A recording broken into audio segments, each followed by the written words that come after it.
بسم الله الرحمن الرحیم. ما خو ټیم نه دی برېښی، زه یې پرېغوستم او زما په خیال چې ما ته به ضرورت نه لري ځکه یې زه راولېږلم، ځکه چې پخه دې خوږ ده خو ما درسې نه ښکاري زه خوږ یم. ما هېڅ نه شو کولی ځکه چې زه خبر شوم نو زه یې ریپلیس کړم، ما ته وایي چې سبا دې پرواز دی. نو آی سی سی ته خو چې کوم رپورټ ورشي هغه بل لوبغاړی هم را رسېدلی نو بیا ما نه شو کولی چې زه هېڅ هم وکړم. فکر کوې چې کرکټ بورډ د سیاست ښکار شوی دی په دې وروستیو کې؟ ولا زه نه پوهېږم چې سیاست کې که څه شی کې یو دوی ما سره څه هغه لري ستونزه خو ما ته دې ووایي. زه خو چا سره هم ستونزه نه لرم، زه ښه روغ جوړ یم، زه کولی شم چې دا وروستو میچونه څومره پاتې دا ټول ما کوی شو. په دې باندې کوچ هم خبر دی، په دې ډاکټر هم خبر دی.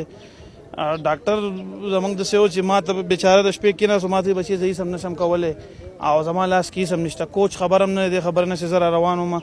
دوی وروستو به وروستو باندې هر څه کړي وو او خلکو ته یې ویلو چې دا خوږ دی، زه هېڅ خوږ نه یم. مخکې هم د لوبغاړو سره داسې سوي دي که یا یوازې ته راګیر شوی؟ تاسو وګورئ اصغر ستانکزی وګورئ، دا اصغر افغان وګورئ، دا اوس روغ جوړ دی، نه لوبۍ ناستې وي، دا خوږ دی. د کپتانیان یې لرې کړو، آرلاین نه میچونه وګټل راغی، دغه شان شاپور زدران یې کېنولی دی. دا خو افغانستان چې دې پوښتنه ونه شي بله ورځ شاپور کېنو بیا اصغر کېنو، نن زم سبا بل ګوره یا به راشد راځي یا به نبي راځي یا به دولت زدران راځي، دې کې هم ته یو راولېږي. او که د بل لوبغاړي سره داسې کېږي ستاسو د لوبغاړو غبرګون به څه وي؟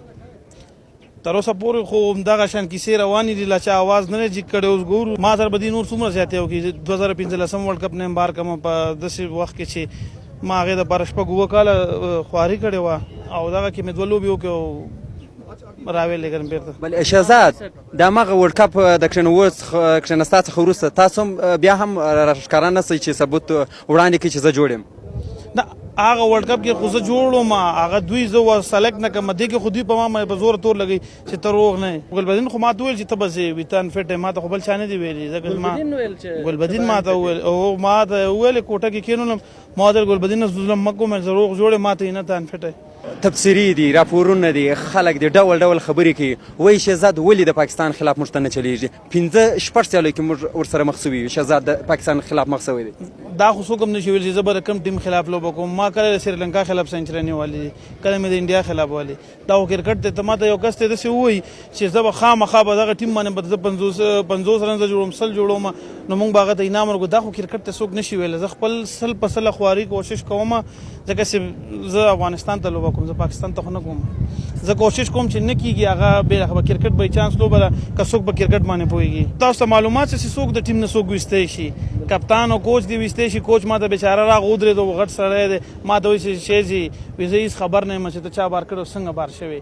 نو دا کې زما په خیال چیرمین کېدی شي، سلیکټر کېدی شي، سی او کېدی شي، کپتان کېدی شي، دغه 4-5 نفر کېدی شي، نور څوک نشي کېدی. یاره ما ته خو نه ښکاري چې بیا راوګرځېږم چې دا سره کوم حالات دي. زه خپله نور لوبغاړو سره خبره کوم، ګورم که نه کېدی شي زه پرېږدم ځکه چې دومره بېعزتي خو نه ده پکار. ما لس کاله کرکټ وکړو، ما نه څوک دا پوښتنه هم نه کوي چې ته روغ یې او که جوړ یې، ما ته یې ځه کور ته ځه ته دغه نه یې. نو ما ته نه خو هم د افغانستان خلکو هم دا خبرې کوي او هم کرکټ بورډ دا خبرې کوي چې ته نورو هېوادونو لپاره کار کوې یا دا رقم کم هغه دي هغوی ته کار کوې. نو دې نه بس زه ټول نه بخښنه غواړم، زه کېدی شي زه نوره لوبه هم ونه کړم.